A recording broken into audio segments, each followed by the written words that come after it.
शांति। ओम शांति। सभी ने होमवर्क किया?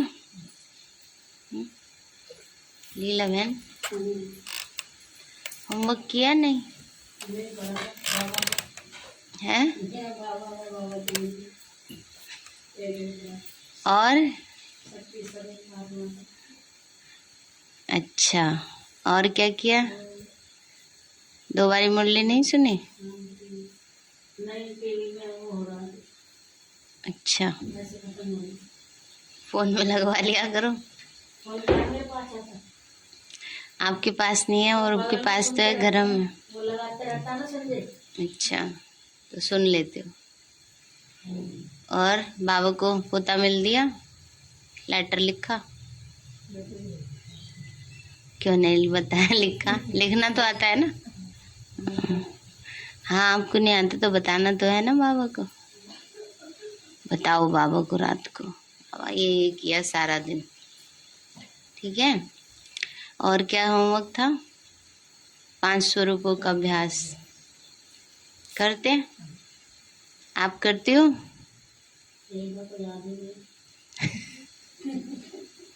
एक दो याद ही नहीं है। कौन से याद नहीं है? नहीं नहीं, वो नहीं है, वो दूसरा है। मैं आत्मा परम धाम में हूँ, फिर मैं सतयुग में हूँ, फिर मैं दुर्गा हूँ। ये वाला याद रहता है? ये वाला 8 बार करती हो? स्वरूप वाला याद नहीं? मतलब यही तो 5 स्वरूप है। यही 5 स्वरूप है। और रत्ना बहन, आप सब ओके नहीं लिख के भेजते हैं भाई? एक ओके लिखने में, टाइप करने में सारा दिन मोबाइल में लगे रहते होंगे। लो, इतना कम होमवर्क भी 100% नहीं कर रहे? बताओ क्यों? जितना किया उतना तो लिखो। 50% किया 50% लिखो।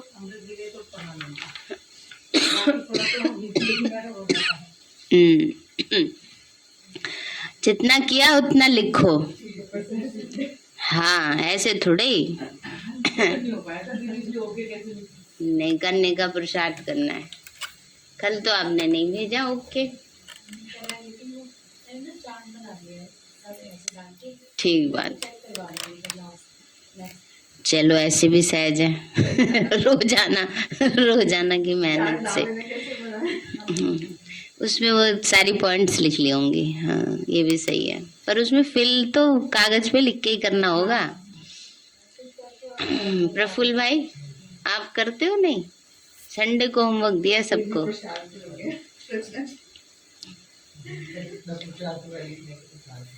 नहीं नहीं, 2 बारी मुरली, 5 स्वरूप, 8 बारी 5 स्वरूपों का अभ्यास, अमृत वेला। कितना करते हो? क्यों भाई?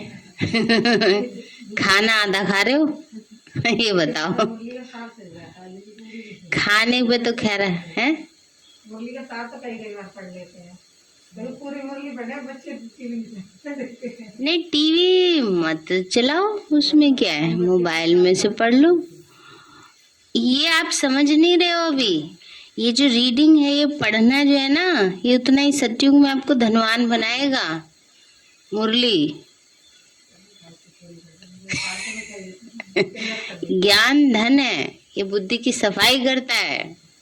जितनी बार सुनते हैं उतनी इसकी सफाई होती है, और 1-2 पॉइंट जितनी भी याद रहती हैं वो सब हमारे लिए रतन बन रहे हैं। उतने ही रतन जुड़े जाएंगे, उतने ही महलों में लगेंगे, उतने ही सब चीजों में मिलेंगे, नहीं तो नहीं मिलेंगे। मुरली तो 2 बार हो जाएगी। अच्छा दीदी, जो सूरज भाई उनकी भी क्लास सुनते हैं, वो भी किसी बार नहीं है। देखो भाई, अब खाना तो अपनी जगह, चुटर पुटर को कितना भी खाता रहे। वो अपनी जगह होता है। ये बात है।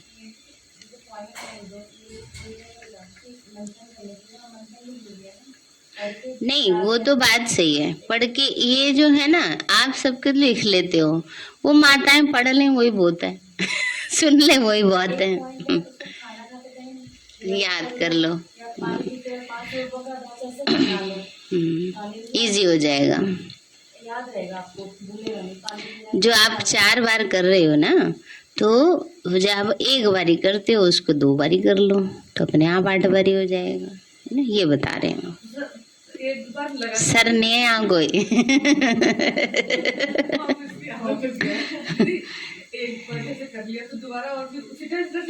हाँ, सुबह सुबह 8 बार कर लो। होमवर्क खत्म।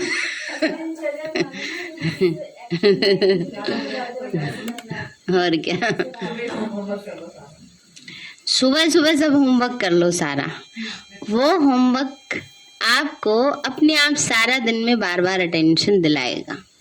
वो जो बल है ना, पुण्य है, वो अपने आप और आगे का पुरुषार्थ कराएगा। इसलिए और वो प्रफुल्ल भाई, आपने करना शुरू ही नहीं करा, होमवर्क शुरू ही नहीं करा? अच्छा, आज से शुरू कर लेना भाई। आपने हरिराम भाई? अच्छा, बता देते हैं। वैसे तो पढ़े लिखे हो। छूट गई है लिखना, आदत छूट गई है ना, इसीलिए बाबा ने ऐसा काम दिया है, लिखो। हमारी कमल मणि दादी है ना, दादी थी, सॉरी है नहीं थी, वो डायरी पेन क्लास में लेके जाती थी हमेशा हमेशा। और उनकी जो राइटिंग थी इतनी सुंदर, हिंदी नहीं सिंधी लिखती थी, बहुत सुंदर, मोती जड़े हुए होते थे, इतनी सुंदर राइटिंग थी उनकी।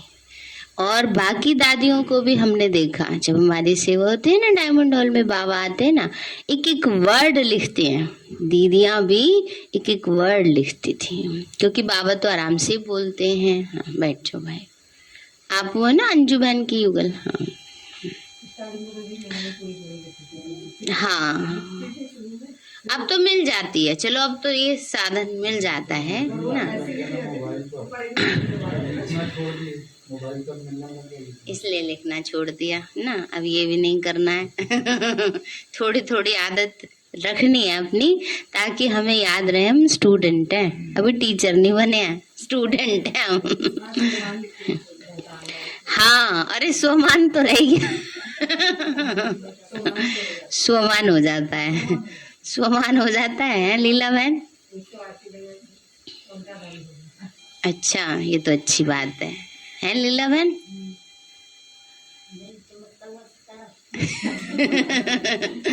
नहीं, मैं शिव शक्ति, मैं मास्टर सर्वशक्तिवान, मैं महान आत्मा, कोई भी कर लो, मैं शांत स्वरूप आत्मा, मैं शक्तिशाली आत्मा, कोई भी कर लो, है कहीं भी कर सकते हो।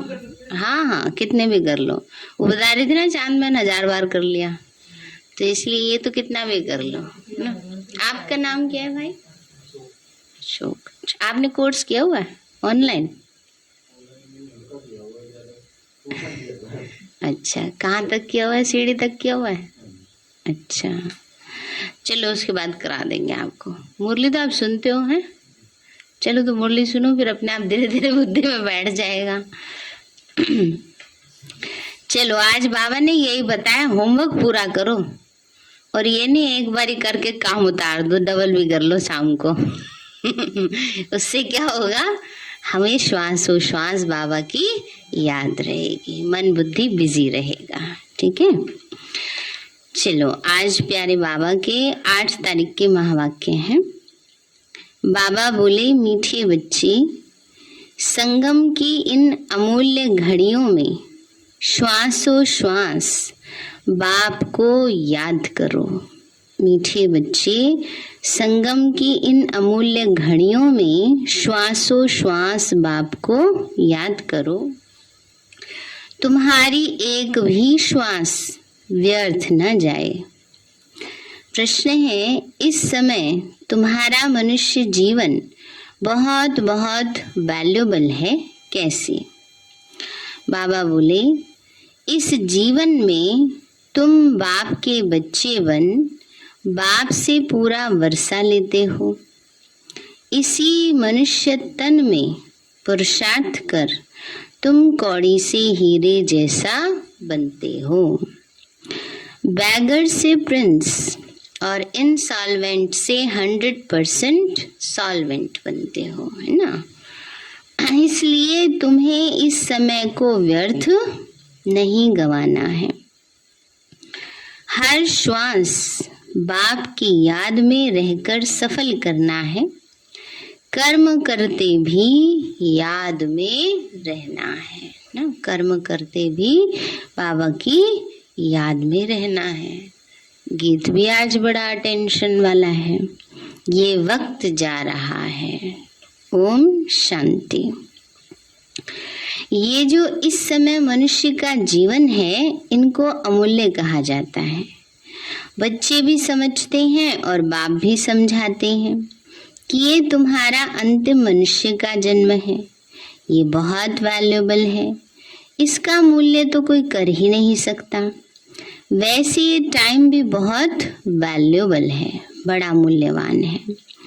तुम बच्चे जानते हो अब कौड़ी से हीरे जैसा व बैगर से प्रिंस, इनसॉल्वेंट से 100% सॉल्वेंट बन रहे हैं ना। बाबा ने कहा भी हम बच्चे ज्ञान से क्या बन रहे हैं, इनसॉल्वेंट से 100% सॉल्वेंट बन रहे हैं ना। कहाँ मोहताज और कहाँ सरताज। यह तुम्हारा मनुष्य तन बहुत वैल्यूएबल है, जबकि बाप के बच्चे बने हो। एक भाई ने गीत बनाया था कि ये बूढ़ी आंखें ज्यादा अच्छी, ज्यादा मूल्यवान। इन्होंने बाबा को देखा। ये दर्द वाले घुटने बड़े कीमती, क्योंकि इनसे बाबा के पास जाते हैं चल के, है ना। तो इसलिए तन क्या है, बहुत मूल्यवान है।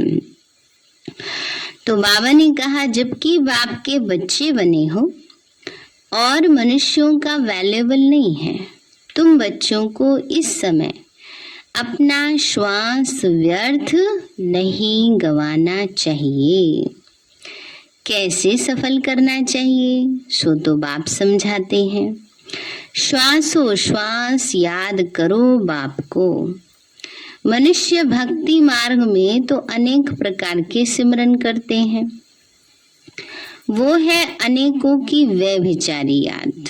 तुम बच्चे एक के सिवाय और किसी को याद नहीं करते हो। समझते हो हमारा श्वास व्यर्थ ना जाए।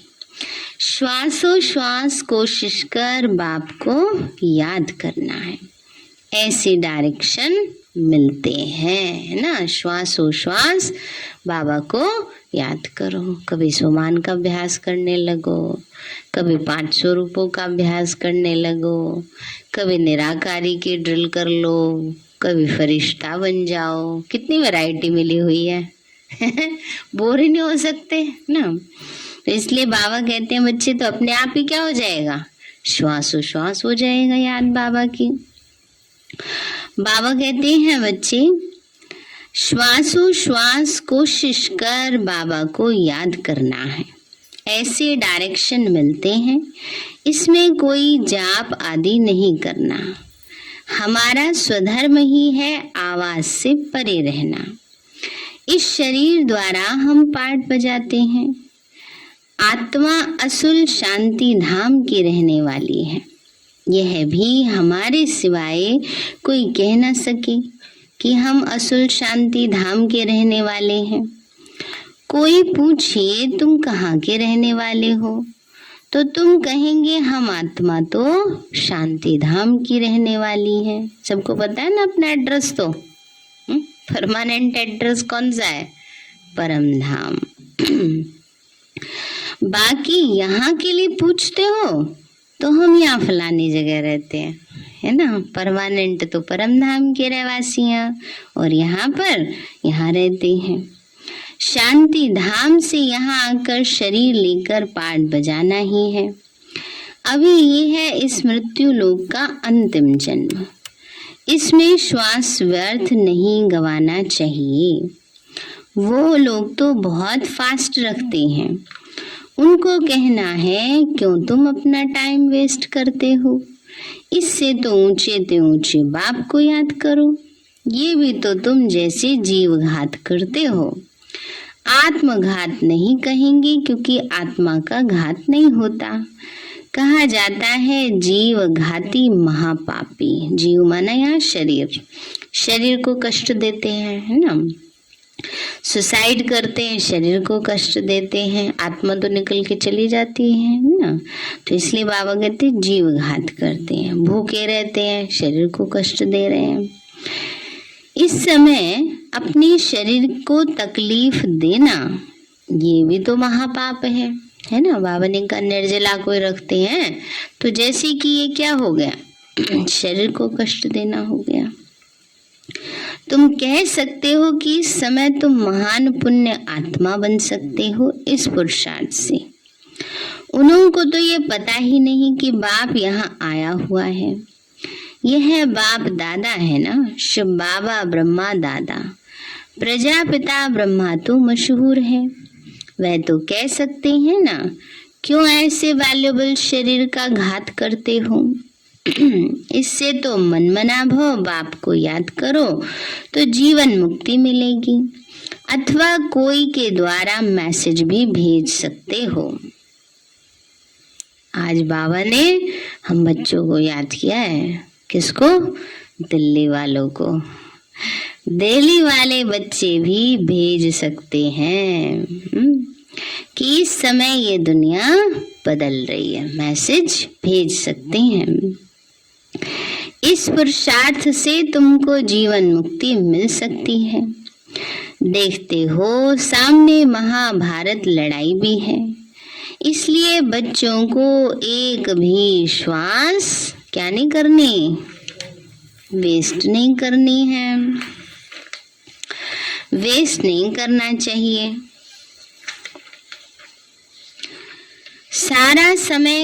सारा कल्प सीढ़ी नीचे उतरते आते एकदम तमो प्रधान बन गए।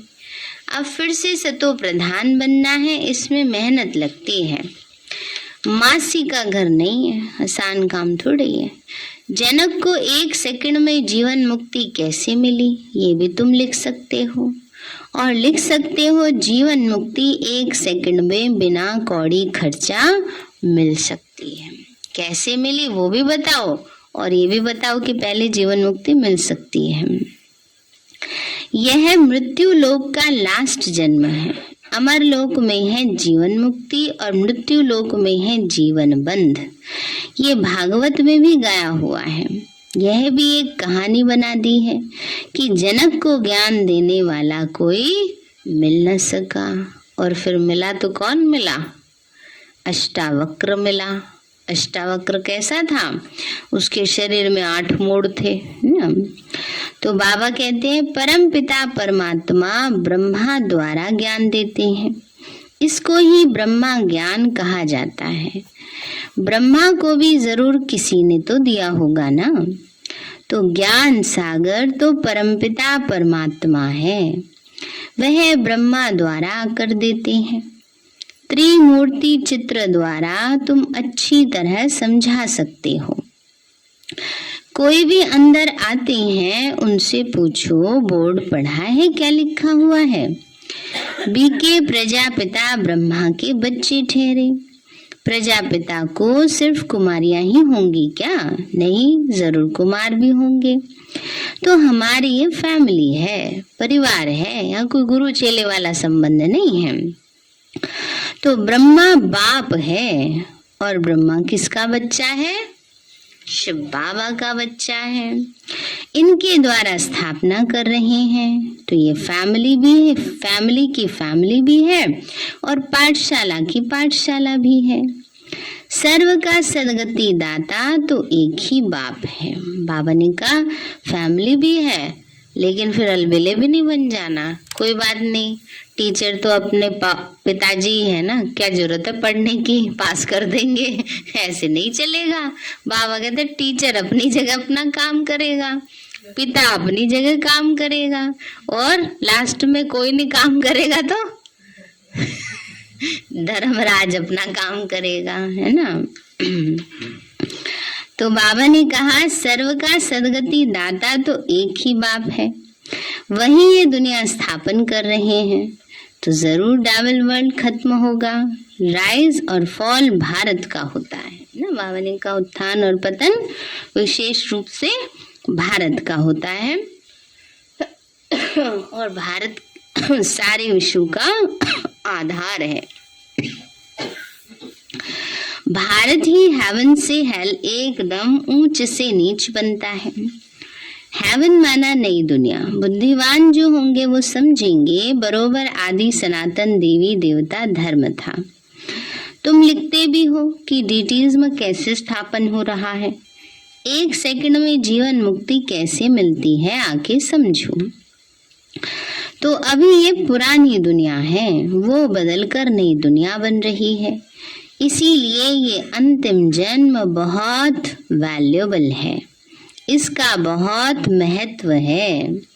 जबकि हम बाबा से वर्षा लेते हैं और आदि सनातन देवी देवता धर्म वाले ही आकर वर्षा लेंगे। अगर नहीं लेते हैं तो समझना चाहिए 84 जन्म लेने वाला सूर्यवंशी में आने वाला नहीं है ना। बाबा ने कहा अगर उसकी बातें ये समझ में नहीं आती तो समझ जाओ कि ये सूर्यवंशी में आने वाली आत्मा नहीं है।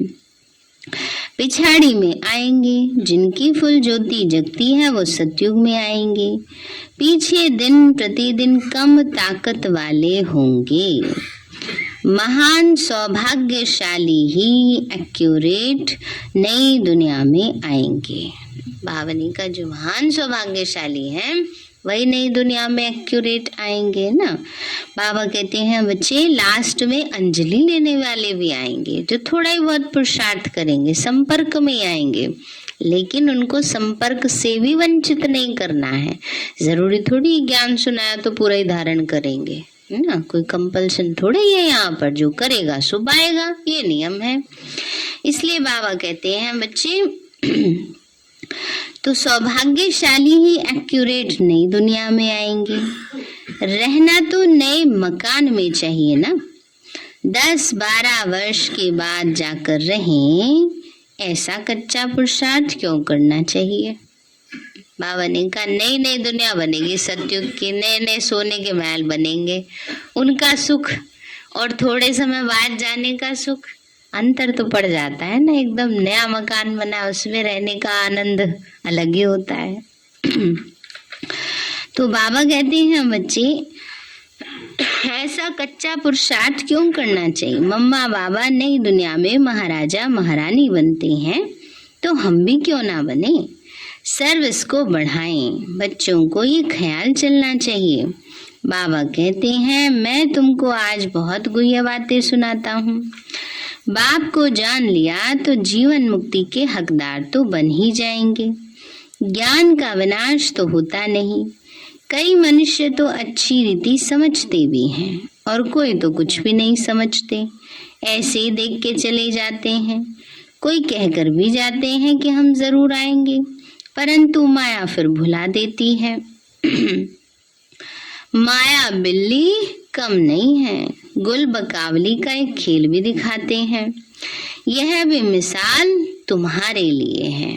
गुल बकावली की कहानी है, उसमें दिखाते हैं, लंबी कहानी है, लेकिन उसमें दिखाते हैं कि बीच में कहीं शतरंज का खेल चल रहा होता है, वहां पर बिल्ली आती है, अंधेरा होता है और सारा खेल पलट जाता है। तो बाबा कहते हैं बिल्ली कौन? माया सबकी ज्योति बुझा देती है ना। तो माया बिल्ली आती है, सबकी ज्योत बुझा देती है।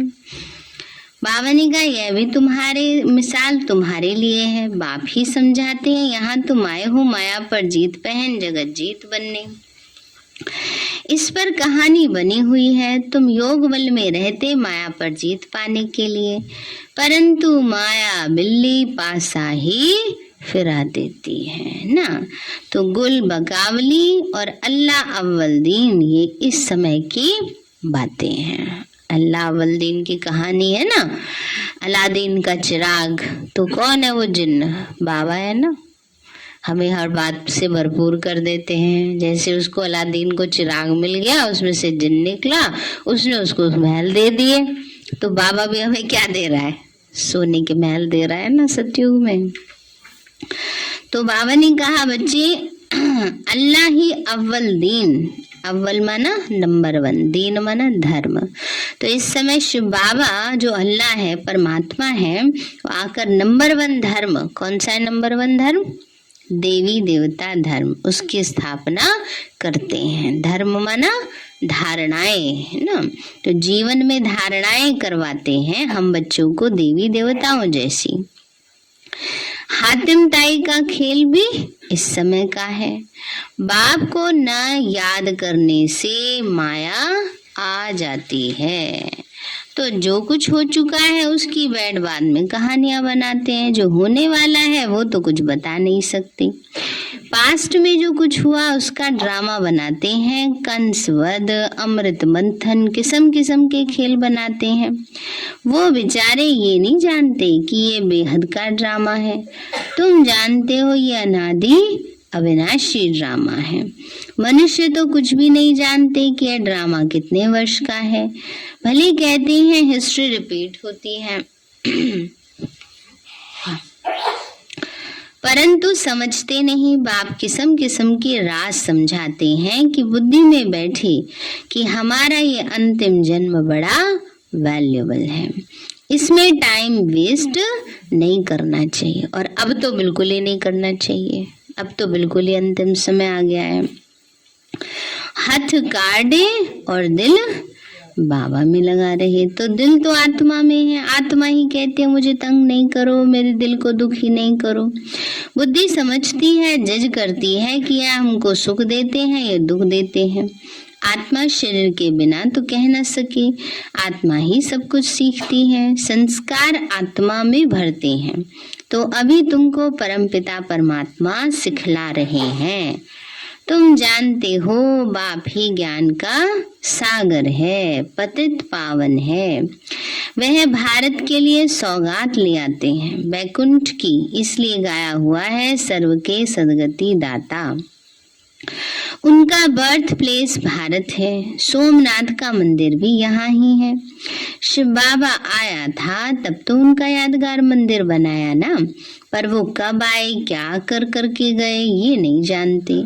लक्ष्मी नारायण थे, फिर कहाँ गए, वो थोड़ी ही समझते हैं कि इस पतित दुनिया में है। सतो प्रधान थे, फिर चक्र लगाकर तमो प्रधान बने, है ना। बाबा ने कहा ये थोड़ी कोई जानते हैं जो देवी देवता नंबर 1 जिनकी पूजा कर रहे हैं वो इस समय जन्म लेके लास्ट में पहुंचे हैं। नाम रूप तो बदल जाता है, हर जन्म में फीचर्स बदल जाते हैं। ये तो बना बनाया ड्रामा है, इसमें जरा भी फर्क नहीं पड़ सकता। फीचर्स एक न मिले दूसरे से। बाबा को बच्चों पर रहम पड़ता है कि बच्चे अपने बाप को जान लेवे। मालूम तो पड़ता है ना, बी के वृद्धि को पाते रहेंगे, एक दिन वह भी आएगा जो फेरा पहनते रहेंगे। तुम्हारे प्रदर्शनी में सब आएंगे, दिन प्रतिदिन नाम वाला होता जाएगा। बाबा ओपिनियन की भी किताब छपाते हैं, वो भी काम में आएगी। बहुतों को भेज देनी पड़ेगी, है ना। जैसे बाबा के घर में कितने मिनिस्टर्स आए हैं, प्राइम मिनिस्टर्स आए हैं, प्रेसिडेंट आए हैं, सबने ओपिनियन दिया है, स्पीच दी है, तो उसकी बाबा कहते हैं किताब बनी है। तो बच्चे जो सर्विसेबल हैं उनको सारा दिन ख्यालात रखने पड़ते हैं। वो झट कहेंगे भले भी के आकर मिल सकती हैं। भूख हड़ताल रखते हैं तो भी 10-12 दिन के बाद कमजोर हो जाते हैं। फिर इतनी बात नहीं कर सकते तो तुम्हारी बात को और समझेंगे। बोल नहीं सकते तो बाबा कहते हैं आप जाके कुछ सुनाओगे तो सहज रीति समझेंगे। तुम्हारी बात को समझेंगे और कहेंगे कि बरोबर जीवन मुक्ति पाने का यही ठीक रास्ता है। सर्व का सदगति दाता तो एक ही बाप है, बाकी सब है भक्ति मार्ग के गुरु। गुरु तो बहुत हो गए हैं, स्त्री का पति भी गुरु है, कथा सुनाने वाले को भी गुरु कहते हैं। ये सब समझने की बातें हैं। बच्चों का माथा बहुत विशाल होना चाहिए, मतलब बुद्धि बहुत विशाल होनी चाहिए सर्विस के लिए। बाप को याद कर रावण पर विजय पानी है। श्वास व्यर्थ नहीं गंवाना है। बाबा ने कहा क्या नहीं करना, श्वास व्यर्थ नहीं गंवाने हैं। जो समय बर्बाद करते रहते उनको बेसमझ कहा जाता है। बाबा कहते किसी का जीवन हीरे जैसा बनाने के लिए तुम सर्विस नहीं करते हो। कितना टाइम, वेस्ट ऑफ एनर्जी करते हो, कुछ भी समझते नहीं, इसीलिए पत्थर बुद्धि कहा जाता है। इसमें सारी योग की बात है। बाप को याद करो और वर्षा ले लो। यह अर्थ अभी कोई समझ ना सके, वह तो ब्रह्म को याद करते हैं। पाप कहते मुझे याद करो तो विकर्म विनाश हो। ब्रह्म कोई पतित पावन है क्या? पतित पावन तो परमपिता परमात्मा है। ब्रह्म कैसे हो सकता है? बेचारे बहुत भूले हुए हैं।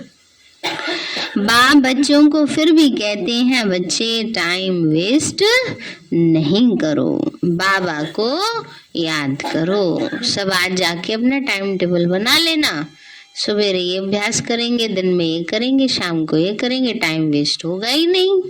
तो बाबा ने कहा बाबा को याद करो। बाबा जानते हैं कई बच्चे दिन रात बहुत टाइम वेस्ट करते रहते हैं, पुरुषार्थ करना भूल जाते हैं और बातों में लगे रहते हैं। सारा दिन कुछ भी पुरुषार्थ नहीं करते।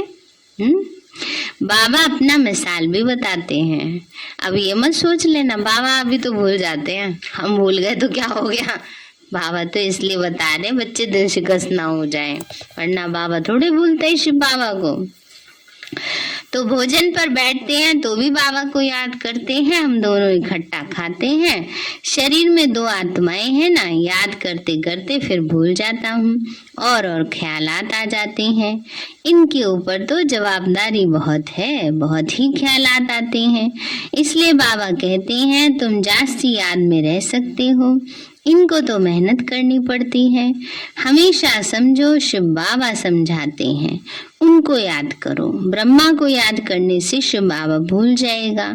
बच्चों को पहले तो अपना ही कल्याण करना है, फिर दूसरों का। अपना पुरुषार्थ ठीक करेंगे ना तो दूसरे को अपने आप ही ज्ञान देने का वो आ जाएगा।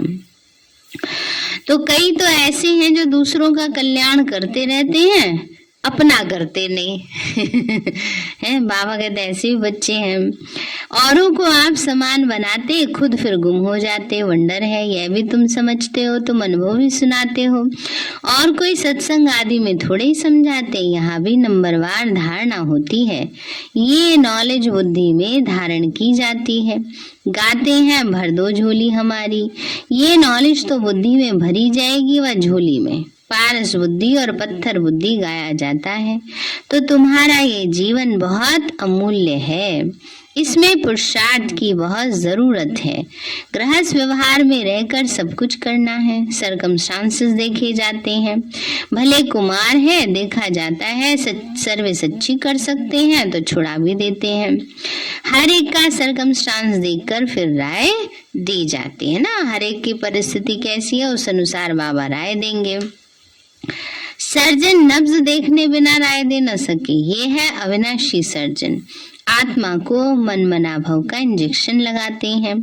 इनका यह एक ही इंजेक्शन है जो 21 जन्म के लिए एवर हेल्दी बना देते हैं। प्रजापिता ब्रह्मा के कितने ढेर बच्चे हैं, कितना बड़ा गृहस्थी है। ये है बेहद का गृहस्थ व्यवहार। ये शिव बाबा का रथ है ना, तो कितनी आमदनी होती है। बाबा कहते मैं इस रथ में बैठ नॉलेज देता हूँ, नहीं तो कैसे दूंगा। कृष्ण तो होता ही है सतयुग आदि में, वही आत्मा सांवरी बनी है, तो इनके बहुत जन्मों के अंत में प्रवेश करता हूँ, इसीलिए भाग्यशाली रथ गाया हुआ है। अच्छा मीठे मीठे सिक्के लदे बच्चों प्रति प्यार। Good morning. रूहानी बाप की रूहानी बच्चों को नमस्ते। नियम बच्चों की रूहानी माता पिता बाप दादा को नमस्ते नमस्ते नमस्ते बाबा नमस्ते। धारणा के लिए मुख्य सार है अपना तथा दूसरों का जीवन हीरे जैसा बनाने की सेवा करते रहना है। टाइम, मनी, एनर्जी बर्बाद नहीं करना है। टाइम, मनी, एनर्जी बर्बाद नहीं करना है। दूसरा है दूसरों का कल्याण करने के साथ साथ अपना भी कल्याण करना है। बुद्धि रूपी झोली में ज्ञान रतन धारण कर दान भी करना है। वरदान दिया बाबा ने, प्रारब्ध की इच्छा को त्याग, अच्छा पुरुषार्थ करने वाले श्रेष्ठ पुरुषार्थी भव। प्रारब्ध की इच्छा को त्याग, अच्छा पुरुषार्थ करने वाले श्रेष्ठ पुरुषार्थी भव। पुरुषार्थ करेंगे थोड़ा, सोचेंगे प्रारब्ध इतनी बढ़ जाए तो बाबा ने कहा ये भी इच्छा नहीं रखो कि हम इतना पुरुषार्थ कर रहे हैं तो हमें इतना ऊंचा पद मिले। तो श्रेष्ठ पुरुषार्थी उन्हें कहा जाता जो पुरुषार्थ की प्रारब्ध को भोगने की इच्छा नहीं रखते। जहाँ इच्छा है वहाँ स्वच्छता खत्म हो जाती है और सोचता बन जाते हैं कि पुरुषार्थ तो हमने इतना किया, अभ्यास तो इतना किया, रिजल्ट तो निकली नहीं है। तो बाबा ने कहा सोचता नहीं बनो, पुरुषार्थ किया है ना, व्यर्थ नहीं जाता, किया कभी व्यर्थ नहीं जाता, काम जरूर आता है। तो जो यहाँ ही प्रारब्ध भोगने की इच्छा रखते वह अपनी भविष्य कमाई जमा होने में कमी कर देते। इसीलिए इच्छा के बजाय अच्छा शब्द याद रखो। श्रेष्ठ पुरुषार्थी सदा फ्लोलेस बनने का पुरुषार्थ करते हैं, किसी बात के प्रभाव में नहीं आते, किसी भी बात में फेल नहीं होते। स्लोगन है, साधन कमल पुष्प बनकर यूज करो क्योंकि ये आपके कर्म योग का फल है। भावने का साधन है, अच्छी बात है, उनको यूज करो ना, लेकिन कैसे? कमल पुष्प समान बन के, मन न्यारे हो करके। ऐसे नहीं साधन है तो पुरुषार्थ बहुत अच्छा, साधन नहीं है तो पुरुषार्थ में अलबेलापन, ये नहीं होना चाहिए। सार है मीठे बच्चे, संगम के अमूल्य घड़ियों में श्वासोश्वास बाप को याद करो, तुम्हारी एक भी श्वास व्यर्थ ना जाए। प्रश्न है, इस समय तुम्हारा मनुष्य जीवन बहुत बहुत वैल्यूबल है, कैसे? बाबा बोले जीवन में तुम बाप के बच्चे बन बाप से पूरा वर्षा लेते हो, इसी मनुष्य तन में पुरुषार्थ कर तुम कौड़ी से हीरे जैसा बनते हो, बैगर से प्रिंस, इंसॉल्वेंट से 100% सॉल्वेंट बनते हो। इसलिए तुम्हें इस समय को व्यर्थ नहीं गंवाना है, हर श्वास बाप की याद में रहकर सफल करना है, कर्म करते भी याद में रहना है। गीत है, ये वक्त जा रहा है। अच्छा, ओम शांति।